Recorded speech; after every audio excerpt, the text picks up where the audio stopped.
சூடாமணி சிஷ்யன் தன்னுடைய ஞானம் எப்படி வந்ததுன்றது ஆச்சாரியனுக்கு எடுத்து சொல்ல, அந்த ஆச்சாரியன் ரொம்ப சந்தோஷப்பட்டு அவனுக்கு மேலும் சில பார்க்கிங் அட்வைசஸ் எல்லாம் கொடுத்து, இனிமே குரு சிஷ்ய பாவம் தேவையில்லை, உனக்கு எப்ப இந்த ஞானம் வந்ததோ அப்ப நீ போலாம் அப்படின்ற அர்த்தத்துல அவனுக்கு பார்க்கிங் இன்ஸ்ட்ரக்ஷன்ஸ் கொடுத்துருக்கிற இடத்துல இருக்கும். அதுல அவரும் அவன் சொன்னதுனால கொஞ்சம் இன்ஸ்பயர் ஆகி அந்த ஞானியினுடைய அனுபவத்தை, தன்னுடைய அனுபவம் அவனுடைய அனுபவம் எல்லாம் சேர்ந்து இதை படிக்கிறவாளுக்கும் அந்த அனுபவத்தை பத்தி சொல்லணும் அப்படின்றதுக்காக ஆச்சாரியார் சொல்லியிருக்கார். அந்த குரு சிஷ்ய சம்பாத ரூபமாக அமைந்து ஆச்சாரியார் தன்னுடைய அபிப்பிராயத்தை அவங்க குருவனுடைய வாக்கிலிருந்து வரா மாதிரி சொன்னார். அதுல 540வது ஸ்லோகத்துல திகம்பரோ வாபி சாம்பரோ வா ஸ்வகம்பரோ வாபி சிதம்பரஸ்தஹ உன்மத்தவத்வாபி சபாலவத்வா பிசாசவத்வாபி சரதி அவன்யாம் அப்படின்னாரு. திகம்பரோ வாபி திக் ஏவ அம்பரா. அம்பரம்னாக சுக்லாம் பரதரம் விஷ்ணு சசிவன். சுக்ல அம்பரத்தை தரித்தவர் மகாகணபதி. இவர் எப்படி இருக்க திக்கு தான் அவருக்கு, அம்பரம்னு ஒண்ணும் கிடையாது. திகம் திக்கு இந்த 4 east west south, south east, north east இதெல்லாம் தான் அவருக்கு அம்பரம். அப்படின்னா என்ன, அவதூதரா இருக்கார். அவதூதரா இருக்கக்கூடிய ஞானியா வேணாலும் இருக்கட்டும். சாம்பரோவா இல்ல டிரெஸ் போட்டுட்டவரா இருந்தா அவர் ஞானம் தான் அதுக்கு இம்பார்ட்டன்டே தவிர அவருடைய உடுப்போ அவருடைய வெளித்தோற்றமோ அங்க வேலை இல்லை அப்படின்னு சொல்றதுக்காக திகம்பரோவாபி அம்பர அம்பர அம்பரேன அம்பரத்துடன் கூடினது ஆடைகளுடன் கூடினவராகவோ இருக்கலாம் அவர். ஸ்வகம்பரோவா இல்ல அவர் பாட்டி இஷ்டத்துக்கு தோல்ல ஒரு டிரெஸ் போட்டு இருக்கலாம். அது பஜகோவிந்தத்துல அவர் சொல்லும்போது ரத்யா சற்பட விரசித கந்தகா அப்படின்னு கீழே இருக்கக்கூடிய துணி எல்லாம் அந்த கம்பளி கும்பளி இது எல்லாத்தையும் சேர்த்து தச்சிட்டு போட்டுப்பாரு. அவர் தன்னுடைய உடம்பு வைக்கிறதுக்கு ஞானியார். அவருக்கு ஒன்றும் ட்ரெஸ்ல அபிமானம் இல்லை. ரத்யா சற்பட ரோட்ல இருக்கக்கூடிய அந்த கிழிஞ்சு போன அந்த கந்தத்தை எடுத்து தச்சிட்டு போட்டு இருப்பாராம். புண்ணியா புண்ணிய விவர்ஜித, புண்ணியம் இல்ல புண்ணியம் இல்ல பந்தா, அவருடைய புண்ணிய பாவம் மற்றதா அந்நியத்திர தர்மாத் அந்நியத்திர அதர்மாத் அந்நியத்திர அஸ்மாத் கிருதா கிருதா அப்படின்னா என்ன, புண்ணிய பாவங்களை தாண்டிதனால ஒரு மார்க்கத்தில் இருக்கக்கூடிய ஞானிகள். அவளுக்கு நம்மளுடைய ரூல்ஸ் அண்ட் ரெகுலேஷன்ஸ் அதெல்லாம் நாட் அப்ளிகபிள். இந்த ட்ரெஸ் போடணும் இது போடணும்ன்றதெல்லாம் இல்லை.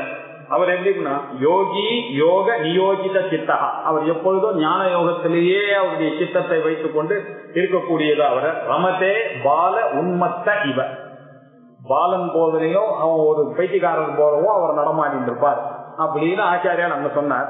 அதே விஷயத்தை இங்க சொல்றாரு. திகம்பரோவாபி சாம்பரோவாபி ஸ்வகம்பரோபா இல்ல தோல்ல ட்ரெஸ் போட்டுருக்காரு. ஏதோ ஒண்ணு அவருக்கு மறைக்கிறதுக்கு கோல்டு வந்துருச்சுன்னா அவர் என்ன பண்ண தோல் தான் போட்டுப்பாரு. நமக்கெல்லாம் அப்படின்னா தோல் வச்சோம். தோல்ல எதுவும் பண்ணக்கூடாது, செருப்பு போடக்கூடாது, தோல் பைய வச்சுக்க கூடாது அப்படின்றதெல்லாம் நமக்கு தர்மசாஸ்திரம். They are not bound by dharma தர்மங்கள். அதனால சொல்றதுக்காக ஸ்வகம்பராங்க. ஏன்னா மீமாம்சையில புலித்தோல் கிருஷ்ணாஜினம் உண்டு. இந்த தோல் பசு தோல் இதெல்லாம் பண்றாங்க இல்லையா, அந்த தோல்ல போடுற வழக்கம் இல்லை. நம்ம போட மாட்டோம், அந்த செருப்பெல்லாம் பெரியவா போட மாட்டான். ஏன் அப்படின்னாக்க மீமாம்சையில ஒரு நியாயம் சொல்லியிருக்கு. க்ஷீரமானது பரம பவித்திரமாக இருந்தா கூட அதை ஒருத்தன் நாய்த்தோல்ல எடுத்துட்டு கொடுத்தானா அது பூஜா அர்ஹமா எப்படி ஆகாதோ அப்படி அப்படி இளநீர் ரொம்ப வசதி தான் பரமேஸ்வரனுக்கு அபிஷேகம் பண்ணான்னா கூட, ஆனா அதை பித்தளை பாத்திரத்துல பண்ணா அது கல்லுக்கு சமானம்னு சொல்லியிருக்கு. அதனால பித்தளையில பண்ணப்படாது. இப்படி சில ரெஸ்ட்ரிக்ஷன்ஸ் எல்லாம் தர்மசாஸ்திரத்துல சொல்லியிருக்கு. அப்படிப்பட்ட தர்மசாஸ்திர ரெஸ்ட்ரிக்ஷன்ஸ் எல்லாம் இவருக்கு கிடையாது. இவர் என்ன பண்ணுவாரு, தோல் கிடைச்சதுன்னா எது ரோட்ல கிடைச்சி அவருக்கு தோல் தான் அன்னைக்கு கிடைச்சது, அதனால அதுல ட்ரெஸ் போட்டுட்டாரு. அவர் ஸ்வகம்பரோவா வாக்க தோல், தோல்ல போட்டுக்கிற ட்ரெஸ்ஸோவா இல்ல திக்கே ட்ரெஸ்ஸாவா இல்ல வேற ஏதோ ட்ரெஸ்ஸாவா எப்படி வேணாலும் இருக்கலாம். ஆனா எது ரொம்ப இம்பார்ட்டன்ட்னா சிதம்பரஸ்தா, அவருடைய சித்தானது எப்பொழுதும் அந்த அம்பரத்திலேயே இருக்கு. அந்த தகராகாசத்துல இருக்கக்கூடிய அந்த பிரம்மத்திலேயே அவர் என்ன செய்யிருக்காரு. அதுக்கு பேர் தான் சிதம்பரம்னு பேரு. Not applicable. அவருக்கு கோ விதிஹி கோ நிஷேதா சாஸ்திரத்துக்கு அவருக்கு விதி நிஷேதங்கள்லாம் தாண்டி ஒரு நிலை ஏற்பட்டு அப்படின்றது சொல்றாரு. திகம்பரஸ்தா அவர் எப்படி இருக்கார், உன்மத்தவத்து அப்படி பைத்தியக்காரன் எப்படி இருப்பாரோ அப்படின்னு அவர் சில பேர் அவருடைய ஞானத்தை தெரியாதவாதான் நினைக்கிறாங்க. அதவா பாலவத்வா, சின்ன குழந்தை மாதிரி அவர் எல்லாத்தையும் ரசிச்சுட்டு போயிட்டு இருக்காரு ரோட்ல. அவரை பார்த்தா என்ன இவ்வளவு மெச்சூர்டாவே இல்லையா இவருன்னு தோணும். ஆனா ஞானியினுடைய அடையாளம் இதெல்லாம் தான். பைத்தியக்காரன் மாதிரி இருப்பா, சில பேர் குழந்தைங்க மாதிரி இருப்பா, இல்ல பிசாசவத்வா, அவர் பாட்டுக்கு ராத்திரி எல்லாம் மூச்சு ஞானிஷா சர்வபூதானி, எல்லாரும் தூங்கிட்டு இருக்கும்போது அவர் மூச்சின்னு இருப்பார், எல்லாரும் மூச்சின்னு இருக்கும்போது அவர் தூங்கிட்டு இருப்பார், அவர் அதை ரசிச்சுட்டு இருப்பார். அந்த ராத்திரில தான் அவர் ஸ்மசானத்துல சுத்தின்னு இருப்பார். இப்படி இருக்கக்கூடியவர் பிசாசவத் வாபி சரதி அவன்யாம். இந்த பூமியில யார் அவன் பண்றனா அவர் தான் ஞானி. ஞானியானவன் டிரெஸ் போட்டு இருக்கலாம், டிரெஸ் இல்லாம இருக்கலாம், தோலை போடலாம், பைத்தியம் மாதிரி இருக்கலாம், இல்லைன்னாக்கா பாலன் மாதிரி இருக்கலாம், இல்லைன்னா பிசாசு மாதிரி ராத்திரில சுத்திட்டு இருக்கலாம், எப்படி வேணாலும் இருக்கலாம். அவனியில, அவனினாக்க இந்த பூமியில, அவன்யாம் இந்த பூமியில. ஆனா அவர் எப்பொழுதும் ஒண்ணுத்துல மாத்திரம் அவர் கிளாரிட்டியா இருக்காரு. சிதம்பரத்தகா, எப்பொழுதும் அதுலயே அந்த சித்தம்பலத்திலேயே நிலை பெற்ற மனசோட இருக்கக்கூடியவரா இருக்கணும். அதுதான் அந்த கண்டிஷன் அப்படின்னு போனா, இது போன தடவை வரைக்கும் இந்த ஸ்லோகம் வரைக்கும் பார்த்தோம். அடுத்தது அதையே அந்த ஞானியானவர், இந்த சன்னியாசியானவர் எப்படி இருக்காரு, இந்த நிலைமைக்கு வந்தவர் பரிவிராஜக சன்னியாசி நம்ம புரிஞ்சுக்கணும். பரமஹம்ச பரிவிராஜக சன்னியாசி. பரமஹம்ச சன்னியாசின்னா என்ன அர்த்தம்னா, சன்னியாசம் 4 விதம். குட்டீச்சகன், பகூதகன், ஹம்சன், பரமஹம்சன் 4 விதம். அதுல இந்த குட்டீச்சகன் அப்படின்றவ சன்னியாசம் வாங்கிட்டா கூட குடும்பத்தோட இருக்கலாம், நம்ம அண்ணா தம்பி எல்லாம் பார்க்கலாம், தப்பு இல்ல. பகூதகன்றவன் அந்த நிலைமைக்கு அடுத்த நிலைக்கு போயிடும். அவன் எங்க தண்ணி இருக்கோ அங்க போயிடுவான். பகு உதகம் எங்க இருக்கோ அங்க போய் எங்கேயாவது ஒரு கேத்திரங்கள் அந்த குளத்துல குளிச்சுட்டு, ஆத்துல குளிச்சுட்டு, கோவில் வாசல்ல சுரமந்திர தரு மூல நிவாசனஹா சையாபூதலம் அஜினம் வாசகான்னு புஜகோவிந்தத்துல. அப்படி ஏதாவது ஒரு மரத்துல உட்கார்ந்து இருப்பாரு, சித்தர் மாதிரி அங்க உட்கார்ந்து இருப்பாரு, அங்கேயே குளிச்சுட்டு இருப்பாரு. அவர் குடும்பத்தோட அட்டாச்மெண்ட்டை விட்டுட்டாரு. இதுக்கு அடுத்தவர் ஹம்சர். அவர் என்ன பண்ணிட்டு இருக்காருன்னா, 2 ட்ரெஸ் போட்டுப்பாரு அவரு. ஆனாலும் அவர் எந்த இதுவும் இல்லாம ஒரே இடத்துலயே இருப்பார். வெறும் வேதாந்தத்தை படிச்சுட்டு ஒரு இடத்துல கொட்டாய் போட்டு அவர் இருக்கலாம், தப்பு இல்ல. ஆனா அதுக்கும் மேல ஒரு நிலை இருக்கு, பரமஹம்ச பரிவராஜகன், பரமஹம்ச சன்னியாசி. பரமஹம்ச சன்னியாசி அந்த ஹம்ச பட்சி எதுக்காக சொல்றதுன்னா, அது பாலையும் நீரையும் அது பிரிச்சு பார்க்கக்கூடிய அறிவு அந்த ஹம்ச பட்சிக்கு. கரெக்டா நீரை தள்ளிட்டு பாலை மாத்திரம் எடுத்து குடிக்கக்கூடியது எதுவோ அதுக்கு பேர் ஹம்ச பட்சி. அதே மாதிரி இந்த சன்னியாசிகள்லாம் என்ன பண்றாங்க, பிரம்மத்தை மாத்திரம் தான் பாக்குறாங்க. பிரம்மத்தை தவிர இருக்கக்கூடிய இந்த பொய்யான உலகத்துல அவ ஒருபோதும் மதிக்கிறது இல்லை, அதுல அட்டாச்மெண்ட் வச்சுல. பிரம்ம சத்தியம் தத் வெதிரிக்தம் சர்வம் மித்யா அப்படின்ற ஒரு தீர்மானமான ஒரு நிலையில இருக்கக்கூடியவர் பரமஹம்ச சன்னியாசி. அதுதான் அவருடைய அம்சம். ஆமா, கொஞ்சம் கொஞ்சம் இருக்கலாம் அப்படி பரமஹம்சர். சரி, அதுலயும் வசதியான சன்னியாசிகளா இருந்தா என்ன பண்ணாங்க, பரமஹம்ச சன்னியாசின்னா ஒரே வஸ்திரம் தான் இருக்கணும் அவருக்கு, அந்த வஸ்திரத்தை வச்சுட்டு இருக்கணும். அவர் பௌர்ணமிக்கு இது பண்ணி ஆகணும், சேவ் பண்ணி ஆகணும். அதுக்கப்புறம் அப்படியே விட்டுடுவார். அவ்வளவுதான் அவளுக்கு இருக்கக்கூடிய நிலை. எப்பொழுதும் வேதாந்த சிந்தனையிலேயே இருக்கணும், எப்பொழுதும் வேதாந்தத்தை தவிர வேற எதையும் பேசப்படாதுன்னு அவளுக்கு ரூல். பரமஹம்ச சன்னியாசியா இருந்தா வேதாந்தத்தை தவிர எதுவும் பேச மாட்டார். இப்ப நீங்க இவர் வரும்போது கூட, சிங்கேரி பெரியவா வரும்போது கூட கடைசியில முடிக்கும் போது பாத்தீங்கன்னா வேதாந்தத்துல கொண்டு முடிச்சு விடுவாரு. ஏன்னா அந்த ரூலை பரமஹம்ச சன்னியாசி நாங்கெல்லாம் தர்மத்தை மாத்திரம் வெறும போதிக்க கூடாது, அதனால நீங்க சந்தியாவனம் பண்ணணும், பூஜை எல்லாம் பண்ணணும்னு சொன்னா கூட கடைசியா வேதாந்தத்தை படிக்கணும், ஜீவன் பிரம்மமும் ஐக்கியன்றத சொல்லிதான் முடிக்கிறது வழக்கம். ஏன்னா வேதாந்தம் பேசாம இருந்தா அது ஒரு பெரிய தப்பு. அவளுக்கு போட்டப்பட்ட விசேஸ்வர ஸ்மிருதின்னு ஒண்ணு இருக்கு. அதுல அந்த ஸ்மிருதியில சொல்லி இருக்கிறபடிதான் இவாள்லாம் வாழ்ந்துட்டு இருக்காங்க இன்னைக்கு. அந்த ஸ்மிருதியில இவாளுக்கு என்னதான் விதி இல்ல, நிஷேதம் இல்லைன்னா கூட லோகத்தோட அவ எப்போ இன்டராக்ட் பண்றாளோ அப்போ they have to follow certain rules and regulations. அந்த ரூல்ஸ் அண்ட் ரெகுலேஷன்ஸுக்கு அந்த மாதிரி இருக்கப்பட்டவர்களுக்கு சொன்னதுதான் இந்த விஸ்வேஸ்வர ஸ்மிருதி. அந்த ஸ்மிருதியில சொன்ன மாதிரி தான் அவ வாழ்ந்துருக்கா. அப்படி பரிவராஜக சன்னியாசின்ற பேரை வச்சிருந்தா 5 ராத்திரிக்கு மேல அவ ஒரு இடத்துல இருக்கக்கூடாது. 3 அப்படின்னு சில ஸ்மிருதிகள் சொல்றது, சில ஸ்மிருதிகள் 5 ராத்திரின்னு சொல்லிருக்கு. அதுக்கு மேல ஒரு இடத்துல தங்கக்கூடாது, அவ போயிட்டே இருக்கணும். எங்க போறாளோ அப்ப சாதுர்மாசியம் வந்துருச்சுன்னா அந்த இடத்துல மாத்திரம் தங்கலாம். அதுதான் அவளுக்கு இருக்கக்கூடிய எக்ஸப்ஷன். அதுலயும் சன்னியாசி ஆனவர் இங்கதான் சாதுர்மாசியம் பண்ணிக்க போறான்னு சொல்லக்கூடாது. ஆனா இப்ப இருக்கிற மடாதிபதிகள்லாம் சொல்றாங்கன்னா அவெல்லாம் என்ன சொல்லிக்கிறான்னாக்க, மடாதிபதியா இருக்கிறதுனால எங்களுக்கு சில எக்ஸம்ஷன்ஸ் எல்லாம் கொடுத்துருக்காரு ஆச்சாரியான்னு. நம்ம போய் கேட்க முடியாது, சொல்லிட்டாரு ஆச்சாரியால் கொடுத்துருக்காரு இல்லன்னு சொல்ல முடியாது. அதனால அதை வச்சு அவெல்லாம் சொல்றாங்க. ஆனா நம்ம சுதியில படிக்கிறோம், இதெல்லாம் படிக்கும் போது என்ன தெரியுதுன்னா அப்படி ஒரு ரெஸ்ட்ரிக்ஷன் இருக்கா மாதிரி தெரியல அவளுக்கு, அப்படி ஒரு எக்ஸம்ஷன் இருக்கா மாதிரி தெரியல. பரிவராஜகான எப்படி அப்படின்னாக்க இப்ப ஞானியினுடைய நிலையை வர்ணிக்கிறார் பாருங்க. அப்படி இருந்தா இவர் சொல்லியிருப்பாருல்ல, இங்கெல்லாம் எப்படி சொல்றாரு பாருங்க. திகம்பரோவா சாம்பரோவா துகம்பரோவா சிதம்பரஸ்தா உன்மத்தவத்வா பாலவத்வா பிசாசவத்வா சரதி அவன்யாம் அப்படின்னு சொல்றாரு. இன்னொன்னு இப்ப அடுத்தது சொல்ல போறார், அதுக்குதான் இந்த பீடிகை போட்டேன். காமான்னி காமரூப்யன சஞ்சரன் ஏதத் சாமகாயன் நாஸ்தே அஹமன்னம் அஹமன்னம் அஹமன்னம் அஹமன்னாதோஹமன்னாதஹ அஹக் ஸ்லோக கிருதஹ ஸ்லோக கிருதஹ ஸ்லோக கிருதே அப்படின்னு தைத்திரிய உபனிஷத்துல ஞானியினுடைய நிலைமையை சொல்லி முடிக்கிறது அந்த உபனிஷத்தானது. அவர் எப்படி இருக்காருன்னா காமான்னி, அவர் எதை வேண்டுமானாலும் நினைச்சதை சாப்பிடலாம். அவளுக்கெல்லாம் இதுதான் சாப்பிடணும் இதுதான் இல்லைன்ற ரெஸ்ட்ரிக்ஷன்லாம் அவருக்கு கிடையாது. ஏன்னா பிக்ஷாச்சரணம் பண்றவா அவ. பிக்ஷையானது கிடைக்கும் போது அவ போய் அதுல போய் ஒரு நம்மள மாதிரி எனக்கு அது இருந்தாதான் உண்டு, நீ ஸ்திரீகள் சமைச்சிருந்தாதான் பண்ணும், ஆம்பளை சமைச்சிருந்தா நான் சாப்பிட மாட்டேன் இப்படி எல்லாம் சொல்லலாம் சில பேரு. பொம்பளைங்க சமைச்சா சாப்பிட மாட்டேன். இந்த ரூல்ஸ் அண்ட் ரெகுலேஷன்ஸ் எல்லாம் கீழே இருக்கிறவாளுக்கு தான் அப்ளிகபிள். அவெல்லாம் அந்த நிலையெல்லாம் தாண்டிட்டார். எது கிடைக்கிறதோ அதை பிக்ஷை கிடைக்கிறதுன்னா யார் கொடுக்கறாளோ அதை கொடுக்கணும். அவ எங்க எந்த ஆத்துல இருந்து வந்தது யாரு பண்ணா அதெல்லாம் not at all bound by those rules. ஏன் அவர் ஞானி ஆயிட்டாங்க? காமான்னி, காமத்துக்கு ஏத்த மாதிரி அன்னத்தை சாப்பிடுபவர் யாரோ அவர் காமான்னி. அப்படின்னா அவர் இஷ்டம் போல சாப்பிடுவார். அவருக்கு என்ன காமான்னி காமரூப்பியான செஞ்சேன். அவளுக்கு இஷ்டமான உருவத்துல அவ இருப்பா. வெள்ளை ட்ரெஸ் போட்டுக்கலாம், சேப்பிட காஷாயத்தை போட்டு இருக்கலாம், மொட்டை அடிச்சுக்கலாம், ஒரு வஸ்திரம் போட்டுக்கலாம், 2 வஸ்திரம் போட்டுக்கலாம். அவளுக்குன்னு அதுமா அவளுக்கு அந்த நிலைமை வந்துருச்சுன்னாக்க இந்த ரூல்ஸ் அண்ட் ரெகுலேஷன்ஸ் கூட நாட் அப்ளிகபிள். பரமஹம்சரா இருந்து பரிவிராஜகமான இருந்து ஞானம் வந்த வித்வத் சன்னியாசி. அந்த வித்வத் வர வரைக்கும் அவன் இந்த ரூல்ஸ் அண்ட் ரெகுலேஷன்ஸை ஃபாலோ பண்ணிட்டு தான் இருந்தான். அந்த வித்வத் சன்னியாசியாக ஆயிட்டான்னாக்க காமான்னி காமரூப்யனு சஞ்சரன். அவர் என்ன பண்றார்? ஏதத் சாமகாயன் நாஸ்தே. இந்த சாமகாயத்தை பார்த்து அவர் பாட்டுக்கு பைத்தியம் மாதிரி ரோட்ல போயிட்டு இருக்காரு. என்ன அர்த்தம்னா அஹோ அஹோ அஹோ அப்படின்னு என்ன ஆச்சரியம் எனக்கு அந்த பிரம்மத்தை தெரிஞ்சுட்டேன் அப்படின்னு ஒரு சந்தோஷத்துல அவர் அப்படி போறாரு. சாமகானம் பாடுறாருனாக்க சந்தோஷத்துல பாடிங்க.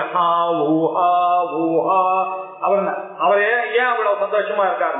அகமன்னம், நான் தான் உண்ணப்படுகிறேன். பிரம்மத்தின் நானும் ஒருத்தன் தானே, இந்த பாடியும் ஒண்ணுதான், அது அண்ணன் தான் அப்படின்னு நினைக்கிறார். அதுக்கப்புறம் யோசிச்சு பாக்குறார், நான் தான் இந்த உலகத்திலேயே தாங்கிட்டு இருக்கிற பிரம்மம், இது எல்லாம் எனக்காக படைக்கப்பட்டதானே, நான் தான் அண்ணாதான். அண்ணாதான் அன்னத்தை சாப்பிடுகிறவன். நானே நோனு, நானே நோயர், நானே அகம் ஸ்லோக கிருத்து, நானே அந்த பிரமாணம், அந்த இன்ஸ்ட்ருமெண்ட்டும் நானே தான். சோ எனக்கு என்னதான் பிரமாதா, பிரமாணம், பிரமேயம், அந்த 3 லெவலையும் தாண்டினவர் யாரோ அவர் தான் சன்னியாசி அப்படின்னு சொல்றாரு. அத சொல்றதுக்காக அந்த சுத்திய மனசுல வச்சுட்டு ஆச்சாரியால் அதே பதத்தை இங்க எடுத்து போறார். காமான்னி காமரூபி சஞ்சரதி ஏகஜரோ முனிஹி ஸ்வாத்மனா ஏவ சதா புத்தஹா ஸ்வயம் சர்வாத்மனா ஸ்திதஹா. காமான்னி, நமக்கு ரூல்ஸ் ரெகுலேஷன்ஸ் எல்லாம் இருக்கு, அவருக்கு எந்த ரூல்ஸ் ரெகுலேஷன், நமக்கு ஏன் ரூல்ஸ் இருக்குன்றத கொஞ்சம் யோசிச்சு பார்த்தோம்னா, நமக்கு டியூட்டிஸ் இருக்கு. அந்த டியூட்டியை செய்யறதுனால என்ன பண்றாங்கன்னா ரைட் வந்துடுறது நமக்கு. அவளுக்கு டியூட்டியே இல்லைன்னா அவளுக்கு என்ன ரைட் இருக்கு? நான் ஆத்துல சம்பாதிச்சு கஷ்டப்பட்டு போடுறேன்றதுனால நான் கேட்கற மாதிரி நீ சமைக்கணும்னு நான் எதிர்பார்க்கறேன். அவன் ஒரு வயசு என்ன, நான் தானே டெய்லி சமைக்கிறேன், நீங்க என்ன வெறுமை எடுத்துட்டு போட்டுறீங்க. She has a right. ஏன் டியூட்டி வந்ததுன்னா கூடவே ரைட் வரும். டியூட்டி வந்ததுன்னா ரைட் வரும். இந்த ரைட்ஸ்னாலதான் மனசுல பிரச்சனைகள்லாம் வர ஆரம்பிக்கிறது. நான் பெரியவனா நீ பெரியவனா அப்படின்னா என்ன அர்த்தம்? இந்த டியூட்டி, இந்த ரைட்ஸ் இதெல்லாம் அகங்காரத்து சேஷ்டைகள். யார் ஒருத்தருக்கு அகங்காரோத்தி இது அகங்காரம். இங்க தமிழ்ல சொல்ற மாதிரி அந்த அகங்காரம் இல்ல. நான் அப்படின்ற ஒரு செயல் பண்றவனுக்கு தெரியாதா, இந்த இதை பார்த்தான்னா நான் இதை பார்க்கிறேன்ற ஒரு அறிவு இருக்கு இல்லையோ, அந்த நானோட சேர்ந்த அறிவுல இதெல்லாம் இந்த ப்ராப்ளம் வருது. இந்த சன்னியாசிக்கு இந்த அகங்காரமும் மமகாரமும் போகணுன்றதுக்காக தான் அவன் சன்னியாசி எடுத்துட்டு இருக்கான். அப்படிப்பட்ட சன்னியாசி ஆனவனுக்கு டியூட்டிஸும் கிடையாது. அப்படின்னா அவனுக்கு என்ன ரைட் இருக்கு? அவன் போய் நல்ல சாப்பாடை எதிர்பார்க்க முடியுமா? நீ என்ன பண்ணு கேட்போமே, எங்காத்துக்கு நீ என்ன பண்ண, உனக்கு நல்லதா சமைச்சு போடுறதுக்குன்னு கேட்பானே. ஆனால் அவருக்கு போய் இந்த ரூலை வந்து நம்மளுடைய அஞ்ஞானிகளுக்கு என்ன அப்ளிகபிள் ரூலோ அந்த ரூல்ஸை கொண்டு போய் அவருக்கு போட முடியாது. நம்ம இது எல்லாரும் மிஸ்டேக் பண்ணிக்கிறான். அவர் வந்து எப்படி சொல்றார் அப்படி சொல்றார், பெரியவாள்லாம் எப்படி வேணாலும் இருப்பா, எப்படி வேணாலும் இருக்கலாம். You have to accept. அது தெரியல, நமக்கு ஏற்ற மாதிரி அவா இருக்கணும்னு எதிர்பார்க்கறதுன்றது இருக்க, அதுவே நம்மளுடைய அகங்காரத்தினுடைய செயல். அவர் பெரியவர் என்ன சொல்றாரோ அதை கேட்கணும். பெரியவர்னு எப்ப நீங்க ஒத்துக்கிட்டீங்களோ அவர் எது பண்ணாலும் ஒத்துக்கணும். அப்படிதான் இருக்கிறதுன்ற தன்மை. ஏன்னா அவளுடைய நிலைமை என்னன்னா அப்படி இருக்கு. அவளுக்கு டியூட்டிஸும் கிடையாது, ரைட்ஸும் கிடையாது. ஸோ அவ எல்லாரையும் அக்செப்ட் பண்ணிட்டு தான் திருவா. எல்லாரோடையும் இவாளோடலாம் பேசுறாரு அவரு, நான் வந்தா என்ன மதிக்க மாட்டாரு, அவளோட பேசுறாரு இவாளோட பேசுறான்றதுல இவனுடைய அஜ்ஞானத்துல போடுங்க. எதுக்காக அப்படி சொன்னா, அப்படிப்பட்ட அந்த சன்னியாசியானவர் இந்த லெவல் எல்லாம் தாண்டிட்டார். அவர் என்ன பண்றாரு, அவருக்கு இந்த ரூல்ஸ் இருக்கு. நமக்கு வந்து ஆகாரம்லாம் எப்படி சொல்லியிருக்குன்னா, சாத்விகமான ஆகாரத்தை சாப்பிடணும் அப்படின்னு சொல்லியிருக்கு. அப்புறம் ராஜசிக்கான ஆகாரத்தை அவாய்ட் பண்ணணும். சத்திரியனா இருந்தா அவன் ராஜசிக்கான ஆகாரத்தை சேர்த்துக்கலாம், சாத்விக ஆகாரமும் சாப்பிடலாம், அதையும் சேர்த்துக்கலாம். ஆனா தாமசம் அவாய்ட் பண்ணணும். வைசியனா இருந்தா என்ன பண்ணா, ராஜசிக்காவும் சாப்பிடலாம், அதுவும் சாப்பிடலாம் அப்படின்னு ரெஸ்ட்ரிக்ஷன்லாம் வந்திருக்காரு. அது பகவத்கீதையில 17வது சாப்டர்ல போய் ஸ்ரத்தாத்திரய விபாக யோகம் ஒரு யோகத்துல அவர் என்ன சொல்றாரு, ரஸ்யாஹா சித்தாஹா திராஹா ஹிருத்யாஹா ஆஹாராஹா சாத்விக உச்சதே அப்படின்னாரு. பிராமணனா இருக்கவன் சாத்விகமான ஆச்சாரத்தை எப்படி சாப்பிடணும், டேஸ்டியான ஃபுட்டு சாப்பிடணும். ரஷ்யாஹா ரசத்தோட இருக்கக்கூடிய, சித்தாகா எப்போதும் ஒரே கரடு முரடா சாப்பிடக்கூடாது. அவனுடைய புத்திக்கு அது சரியா வராது. அந்த சாப்பாடெல்லாம் அவனுடைய புத்தியை வந்து ஆக்டிவிட்டியில தள்ளிடும். அவனுக்கு இந்த பிரம்மத்துல இருந்து இந்த பூஜை உபாசனை இதுலயே அவன் புத்தி இருக்கணும்னாக்க கொஞ்சம் பசையோட இருக்கக்கூடிய ஃபுட்டு தான் அவன் சாப்பிடணும். எல்லாம் சித்தாகா ஸ்திராகா எப்போதும் அவன் வந்து உடம்புக்கு உடலா இருக்கிறது தான் சேர்க்கணுமே தவிர நாட்டினுடைய ருச்சி அவனுக்கு 2ஆம் பட்சம் தான். இன்னைக்கு இந்த ரசம்னாக்க என்ன உடம்புக்காக சாப்பிடுறது, அந்த டேஸ்ட் வந்து செகண்டரி தான். அது ஸ்திராகா ஹிருத்யாகா அவனுக்கு எது பிடிக்குமோ, அவனுக்கு எது பிடிக்கும்னா சாஸ்திரங்கள்ல சொன்ன சமையல் தான் வீட்டுல வச்சுக்க முடியும். ஏன்னா அவன் வந்து நைவேத்தியம் பண்ணி ஆகணும். அவன் நைவேத்தியம் பண்ணானா சாஸ்திரோத்தமான கண்ட சமையல்லாம் இதெல்லாம் நிஷித்தமான இதெல்லாம் வைக்க முடியாது. சரி, இதெல்லாம் நம்ம ஆத்துல பண்ணக்கூடியது அப்படின்னு பார்த்தோன்னா, நம்ம சிராத்தங்கள்லாம் சொல்றோம்னா ஆக்சுவலா நம்ம என்ன சிராத்த சமயம் நினைச்சிருக்கோம். அது இல்ல, சிராத்தத்துல யூஸ் பண்றது தர்மசாஸ்திரத்துக்கு விருத்தமா இல்லாததெல்லாம் நம்ம அங்க யூஸ் பண்றோம். இந்த பெருங்காயம் அப்படின்னாக்கா அது எப்போ ஆப்கானிஸ்தான்ல இருந்து வந்தது, அதனால அதை அவாய்ட் பண்ணிடுறோம் அன்னைக்கு. அப்படிதான் எல்லாத்தையும் பண்ணோம். கோசு வருது இல்லை, கோஸ் எல்லாம் இப்ப பின்னாடி வந்தது. நம்ம சின்ன வயசுலயே இப்படி கோசு தக்காளி எல்லாம் இல்லை. இப்போ என்ன ஆயிடுச்சுன்னா, இங்கிலீஷ் படிச்ச டாக்டர்ஸ் வேற இஷ்டத்துக்கு அவனுக்கு தெரிஞ்ச சாஸ்திரத்தை அவன் சொல்லி எல்லாரையும் கரெக்ட் பண்ணிட்டான். அவன் இதெல்லாம் சாப்பிட்டா உடம்பு நல்லா இருக்கும், ஆனா புத்தி இதெல்லாம் வந்து வேதாந்தத்துல புத்தி போகாது. அதுக்காக தான் இதெல்லாம் அவாய்ட் பண்ணான். இப்படி சாத்விகமான ஆகாரங்கள் சில பேருக்கு சொல்லி வச்சிருக்கு. சில பேருக்கு எப்படி சொல்லியிருக்க, ராஜசிக்கா இருக்கணும்னாக்கா ஒரு ஆபீஸ் போறவங்கலாம் இந்த மாதிரி கஞ்சியை குடிச்சிட்டு இவன் பாட்டுக்கு உட்கார்ந்தானா அது வேதம் ஓதுறதுக்கும் பஜனைக்கு போறதுக்கும் சேரிட்டபிள் ஆர்கனைசேஷன். இவன் ஆபீஸ்ல போய் ஒர்க் பண்ணா சம்பாதிக்கணும்னா அவனுக்கு அந்த ரூல் போடுறது சரியா வருமா? அதனால அவனுக்கு என்ன கொஞ்சம் ராஜசிக்கான சாப்பாடு தான் வேணும். அப்பதான் அவனால வேலையெல்லாம் செய்ய முடியும். காத்தால போயிட்டு சாயங்காலம் வரைக்கும் தெம்பா வேலை செய்யணும்னாக்க அதுக்கேற்ற மாதிரி சாப்பாடு. அது எப்படி இருக்குன்னா, கட்டு ஆம்ல லவண அத்யுஷ்ண தீக்ஷ்ண ருக்ஷ அசுரா விதாஹினஹா அசுராஹா ராஜசா புரோக்தா அப்படின்னு சொல்லிட்டு என்னன்னா கட்டு கசப்பு, கொஞ்சம் கசப்பு என்ன, அது சில பேருக்கு ரொம்ப பிடிக்கும். அதனால ஓவரா கசப்பு சாப்பிடுறது அவளுக்கு வந்து ராஜசி. அப்பதான் ஆக்டிவிட்டிஸ் எல்லாம் வரும். சாப்பிட்டாங்க புளிப்பு, கொஞ்சம் புளி தூக்கலா இருந்தாதான் அவனுக்கு நல்ல தெம்பா அன்னைக்கெல்லாம் இருப்பான். என்ன சார் அந்த ரசத்தை சாப்பிட்டு புளி இல்லாத ரசத்தை சாப்பிட்டு தூக்கமா வருது, எனக்கு இன்னைக்கு ஃபுல்லா எனக்கு டேவே போயிடுச்சு அப்படின்னா சார் ராஜசிக்கு இதெல்லாம் அவசியம் அப்படின்னு கிருஷ்ண பரமாத்மா இதெல்லாம் கிளாசிஃபை பண்ணி கொடுத்துருக்காரு. அப்புறம் லவணம், உப்பு கொஞ்சம் ஜாஸ்தி இருந்தாதான் சாப்பிட்றதுக்கு அவனுக்கு இன்ட்ரெஸ்ட் இருக்கும். உப்பு இல்லாத சமையல சாப்பிட்டான்னாக்கா அது என்ன சாப்பாடுன்னு அவன் அதுலயே மென்டலி டயர்டு, ஸோ பிசிக்கலாவும் டயர்ட் ஆயிரும், அடுத்த காரியத்துக்கு போக முடியாம ஆயிடுறது. லவணம், அதி உஷ்ணம், ரொம்ப சூடாதான் சில பேர் சாப்பிடுறது, அதெல்லாம் மனசுக்கு கெடுதல். அவனுக்கு சொல்லணும்ன்றது அவருடைய எய்மே கிடையாது. இந்த சாஸ்திரத்துல இருக்கவோ படிக்கிறவாளுக்கு சொல்லணுன்றது அவனை ஒரு நிமித்த மாத்திரம் தான் அவர் வச்சுட்டு இருக்காரு. ஏன்னா வியாசர் பார்த்தாரு, இது ஸ்ரீ சூத்திர விஜபந்துலாம் ஸ்ரீ சுதி அகோச்சரா, ஸ்ரீ சூதரர்கள் இவாளுக்கெல்லாம் பிரம்ம பந்துவா இருக்கான், வேத ஜெயனமா பண்ணல, வெறும் நாம அளவுக்கு ஒரு பிராமணன் பேர் வச்சுட்டு இருக்கான், இவாள்லாம் நாளைக்கு எப்படி முன்னுக்கு வருவா அப்படின்றதுக்காக மகாபாரதம் எழுதினார். இவா மேல இருக்கக்கூடிய கருணை இவாளுக்கெல்லாம் அந்த சான்ஸ் இல்லாம சுவாத்தியாயோ அத்தியாயன்ற ரூல் இவாளுக்கெல்லாம் நாட் அப்ளிகபிள் ஆச்சு. இவாள்லாம் அந்த வேதத்தை படிக்கல, வேதத்துல இருக்கக்கூடிய பொருளை அர்த்தம் பண்ணணும்னு ட்ரை பண்ணல, உபனிஷத்துக்கெல்லாம் வரல, அதுக்காக இவாள்லாம் போயிட வேண்டியதான், இந்த ஜென்மா வேஸ்டா போயிடுவேன் அப்படின்றதுக்காக அவர் என்ன பண்ணாரு, மகாபாரதத்தை எழுதினார். அவருடைய இன்டென்ஷன் என்ன, மகாபாரதத்தை எழுதணும்னா எல்லாரும் இதை படிக்கணும், இதுல இருக்கக்கூடிய விஷயங்கள்லாம் தெரியணும்னு. அப்படி எழுதினதால கீதை யார் வேணாலும் படிக்கலாம் இல்லையா அப்படின்னு. அது மாத்திரம் இல்லாம பரம கிருபையோட அவர் என்ன சொன்னாரு, என்னெல்லாம் உங்களுக்கு வேதத்தினாலேயும் உபனிஷத்தினாலேயும் பிராமணனுக்கு வருதோ அதெல்லாம் என்னுடைய கீதையினாலேயும் வரணும் அப்படின்ற ஒரு காரணத்துக்காக எழுதினார். ஆனா இதை படிச்சாலே வரும். ஆனா பிராமணனா இருக்கும் உபனிஷத் படிச்சதா, ஏன்னா அவன் எஸ்கேபிஸ்டுக்காக அதை படிக்காம இதை படிச்சான்னாக்க இது வேலை செய்யாது.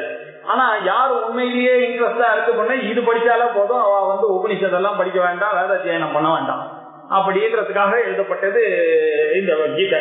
சோ அந்த கீதையில அவர் என்ன பண்ணிருக்காருன்னா, இந்த கசப்பு, புளிப்பு, உப்பு, அதி உஷ்ணம், ரொம்ப சூடா சாப்பிடுறது, அப்புறம் ருட்சம் அப்படின்னாக்க கவர்ப்பு, அந்த கவர்ப்பா இருக்கிறது, இதெல்லாம் விதாகினா எரியிற மாதிரி நாட்கள் அப்படி பட்ட உடனே அப்படி ஜும்புன்னு இருக்க மாதிரி சாப்பிடுறது, இதெல்லாம் ராஜசமான உணவு, இதெல்லாம் அவனுடைய மனசை கெடுத்துப்பா அப்படின்னு சொன்னார்.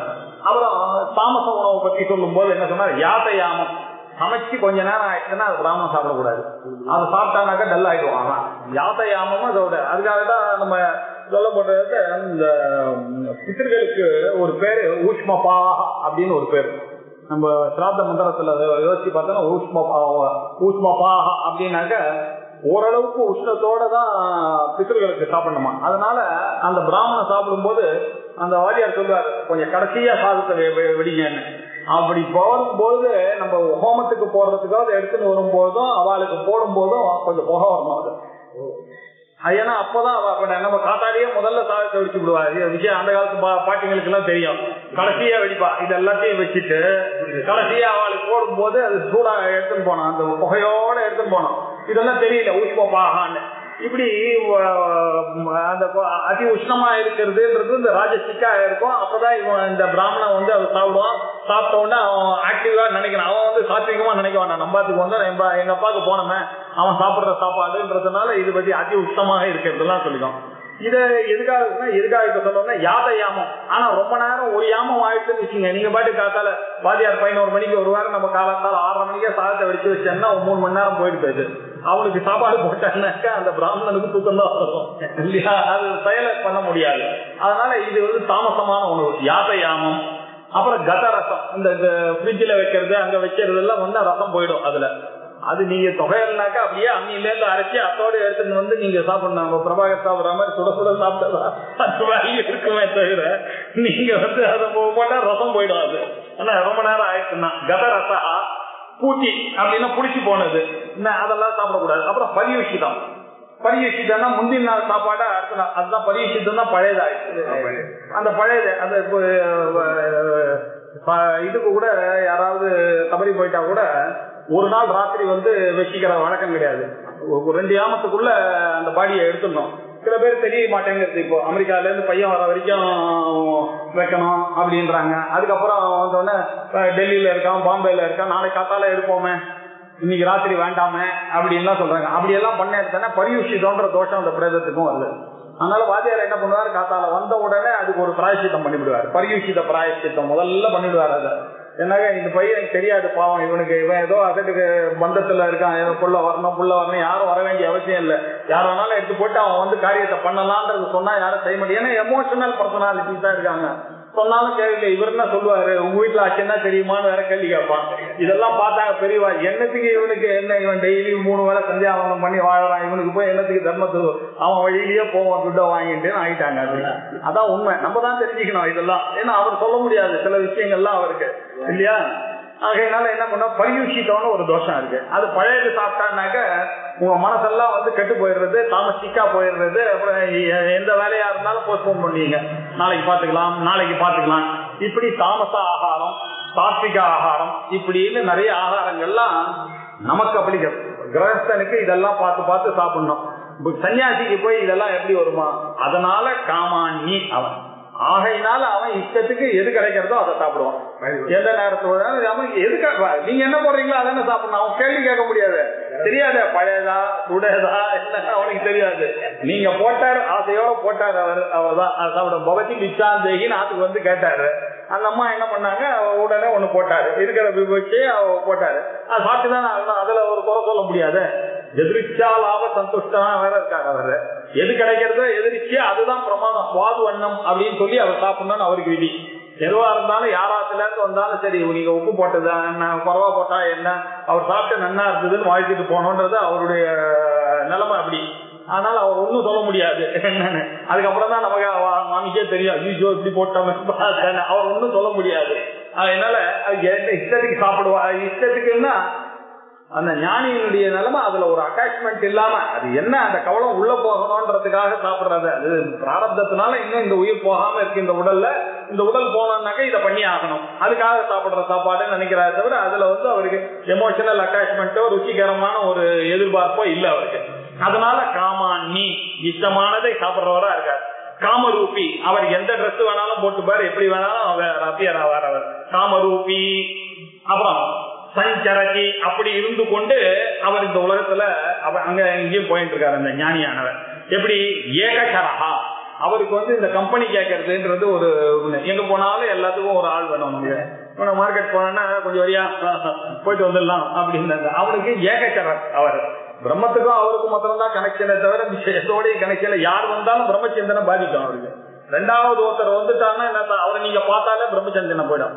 அதனாலதான் அந்த காலத்துல எல்லாம் என்ன பண்ணாங்களா, பெரிய பெரியவாள்லாம் சன்னியாசிகள் எல்லாம் போய் பார்க்கக்கூடாது. கிரகஸ்தனா இருக்கிறவன் சன்னியாசியை போய் பார்த்தான்னாக்க பாவம் நமக்கு வருது. அவ ஏதோ பிரம்மத்துல நினைச்சிட்டு உட்கார்ந்து இருப்பான். நம்ம போன உடனே நம்மளை பார்த்த உடனே அவர் பேசி ஆகணும்.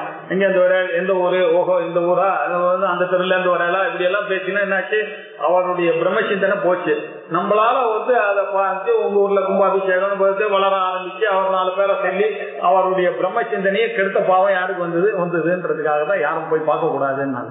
அதெல்லாம் இப்ப யாருக்கும் தெரியல. சொன்னா ஒரு இதுல பெரியவாளுடைய இதுல திருக்கோஷ்டி காவல்னு ஒரு ஊர். அந்த ஊர்ல நிறைய யாக்கிய கால் இருக்கா. எல்லா குடும்பமும் அந்த கிராமத்துல இருக்கவெல்லாம் யஜ்யம் பண்றவா. அவளுக்கெல்லாம் வந்து பெரியவாளை பார்க்கணும்னு ரொம்ப ஆசை. ஆனா யாகம் பண்ணாம பெரியவாளை பார்த்தா அபத்தக்கணும், யாகம் போயிடும், சன்னியாசி வரக்கூடாது. So சன்னியாசி அந்த தெரு நோ சன்னியாசி என்டர்ஸ் தட் வில்லேஜ். அவரை பார்த்தா போகுமா, இவா எல்லா ராத்திரியும் அக்னிஹோத்திரம் நடந்துட்டு இருக்கு. ஒரு சன்னியாசி அக்னிஹோத்திரத்தை பார்த்தானா அந்த அக்னிக்கு போச்சு கர்மானுஷ்டான. அவளுடைய இதுபடி சன்னியாசி பார்க்கப்படாதுன்னு இருக்கு. ஏமா இப்படி இருக்கும்போது ஒரு நாள் இப்ப இந்த மாதிரி ஒரு கிராமம் இருக்கு, இவாளெல்லாம் பார்த்து அனுகிரகம் பண்ணணும்னு ஆசை. இவாளுக்கு இல்லாமும் பெரியவாளை பார்க்கணும்னு ஒரு ஆசை இருக்கு. இன்னும் நம்மளால போய் பார்க்க முடியாது, இங்க இருந்து அக்னிஹோத்திரத்தை விட்டுட்டு வில்லேஜை தாண்ட முடியாது. எல்லாருமே அக்னிஹோத்திரினாக்க வில்லேஜை விட்டு போக முடியாது, நதியை தாண்டினாக்க அக்னி போயிடும் அவளுக்கு. அப்படி இருக்கக்கூடிய ஒரு கிராமமா இருந்த போது அவர் என்ன பண்ணாரா, திருவிடமூர்த்தூர்ல பெரியவா இருந்தாரா. அப்போ இவ எல்லாம் ஒரு நாள் இதுல ஒரு பெரிய யாகம் ஒண்ணு பண்ண போறான். அந்த யாகத்தன்னைக்கு எல்லாரும் காத்தால 3:30 மணிக்கு ஒரு இது இருக்கு, எல்லா ரிலேட்டிவ்ஸ் அந்த ரித்விக்கு எல்லாரும் வந்து குளிக்கணும். காவேரியில குளிச்சுட்டு வரதுக்காக உட்கார்ந்தாங்க. கரெக்டா உள்ள இருந்து ஒரு உருவம் நின்று, நான் தான் சந்திரசேகர சரஸ்வதி காஞ்சி பெரியவா வந்திருக்கேன் அப்படின்னாராம். உடனே எல்லாம் ஆச்சரியமா பார்த்தாங்க, என்ன நீங்க இங்க இருக்கீங்கன்னு. உங்களெல்லாம் பார்க்கணும்னு எனக்கு ரொம்ப ஆசையா இருந்தது, உங்களுக்கும் என்ன பார்க்கணும்ன்ற ஆசை இருக்கும்னு நினைக்கிறேன். ஆனா நம்ம வந்து தண்ணியில பார்த்துட்டா தோஷம் கிடையாது, சன்னியாசியும் கிரகஸ்தனும்னு. அதனாலதான் நான் இங்க நின்று இருக்கேன். நீங்க வந்து பண்ணும்போது இன்னைக்கு என்ன நடக்க போறது என்னன்னு கேட்டாராம். இந்த மாதிரி ஏதோ யாகம் பண்ண போறோம், நாங்க எல்லாம் சேர்ந்து வச்சுங்க, எத்தனை ரிசீவ் பண்றீங்க எல்லாத்தையும் பண்ணிட்டு நான் இங்கேயே இருக்கேன் தண்ணியிலேயே, நீங்க எல்லாம் கிளம்பி போங்க, நான் போய்க்கிறேன். நீங்க இருக்கும்போது நான் போனா என்ன நீங்க தரையில பார்த்தீங்கன்னா உங்க கர்மானுஷ்டானம் போயிடும், அதனால நீங்க கர்மாவை பண்ணுங்கன்னு சொன்னாராம். அதுக்குள்ள மடத்துல இருக்கவங்க பெரியவாளை காணும் ராத்திரி 2 மணில இருந்து 2 மணிக்கே எழுந்து வந்து இவெல்லாம் ஒரு வாரம் ஆசைக்கு உட்கார்ந்துருக்காரு அப்படின்னு பெரியவாளை பத்தி ஒரு தெரிஞ்சுறான்னா இவருடைய அண்டர்ஸ்டாண்டிங் பாருங்க, இவாளுடைய அண்டர்ஸ்டாண்டிங் பாருங்க. எதுக்காக சொன்னா ஞானிய வந்து பார்த்தாங்க அவளுடைய பிரம்மச்சேதனை கெட்டு போயிடும்ன்றதுக்காக இவா பாக்கிறது இல்ல. இவாளுக்கு என்னன்னா கர்மானுஷ்டானம் இவாளுக்கு கெட்டு போயிடக்கூடாது அப்படின்றதுக்காக இது ரெண்டுத்துக்கும் வயா மீடியா டிப்ளமேட்டிக்கா பெரியவர் பண்ணாராம் அப்படின்னு ஒரு கதை சொல்லுவா திருக்கோஷ்டிக்காதுல. யாரு அப்படின்னாக்க நம்ம சீனிவாசன் ஒரு கிளாஸுக்கு வர்றாருல்ல, அவ ஊர்ல நடந்ததுதான் இது, அவ ஊர்ல நடந்த சமாச்சாரம் தான் இது. என்ன அப்படி ஒரு இன்ட்ரெஸ்டிங்கான விஷயம், அவ்வளவு வேற ஒண்ணு. காமான்னி காம சஞ்சரதி ஏகச்சரஹா, அவர் எப்பொழுதும் தனியா தான் வருவார், யாரோடையும் சேர்ந்து வர ஞானின்னாக்க தனியா இருக்கணும். ஏகச்சரஹா முனிகி, அவர் தான் மனநாத் முனிகி. அவர் என்ன பண்றார், அவர் ஞானி, அவர் முனிவரா இருக்கிறதுனால அவர் தனியா தான் இருக்கிறதுக்கு ஆசைப்படுவார். ஏகச்சரஹா சுவாத்மனியேவ சதா துஷ்டா, அவருக்கு எங்க சந்தோஷம், ஆத்மன் ஏவாத்மனா துஷ்டா அப்படின்னாரு பகவத்கீதையில.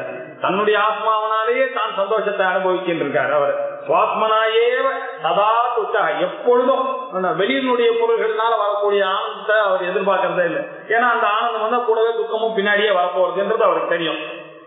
சுவாத்மனாயேவ சதா துஷ்டா ஸ்வயம் சர்வாத்மனா, அவரே எப்படி இருக்காரு, சர்வாத்மாவா இருக்காரு. பார்க்கிற இடங்கள்லாம் அவர் வந்து இந்த இது கூட காக்கை சிறகினில கூட நந்தலாலாவை பாக்குறாரு அவர் பாரதி. அப்படின்னா என்ன, பார்க்கிற இடமெல்லாம் நீங்க பிரம்மத்தை பார்க்கணும். அப்படி பார்க்கக்கூடியவர் தான் சர்வாத்மனா இருக்கக்கூடிய பாவம் தான் ஞானிக்கு லட்சணம். அவர் எல்லாரையும் தானாவே பார்க்கிறார், தன்னுடைய உடலாகவே எல்லாரையும் பார்த்து கொண்டிருக்கிறார். காமான்னி காமரூபி சஞ்சரதி ஏகச்சரஹா முனிஹி சதாத்மனா ஏவ, தன்னுடைய ஆத்மாவனாலேயே ஏவ, அதனாலேயே சதா துக்கா, இன்னைக்கு இப்போ அப்போ இல்லை, எப்பொழுதும் அதே சந்தோஷத்திலேயே இருக்கிறவர். ஸ்வயம் சர்வாத்மனா ஸ்திதா, தானே எல்லா வடிவமாகவும் இருக்கார் அவர், அவரே எல்லாமுமாகவே இருக்கார், எல்லாமா இருக்கக்கூடியவர் ஞானி அப்படின்னு அந்த ஞானியினுடைய லட்சணத்தை சொன்னார். கொச்சின் மூடஹா வித்வான் கொச்சிதபி மகாராஜ விபவஹா கொச்சித் பிராந்தஹ சௌம்யஹ கொச்சித் அஜகராச்சர கலிதஹ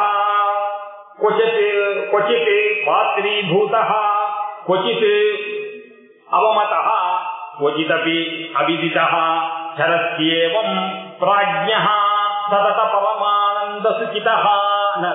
கொச்சித் எப்போ சில சமயத்துல அவர் பாத்தீங்கன்னா எப்படி இருக்கும் அப்படின்னாக்கா, அந்த ஞானி பைத்தியம் மாதிரி மூடன் மாதிரி இருப்பார், அவர் பண்றதெல்லாம் உங்களுக்கு புரியவே புரியாது.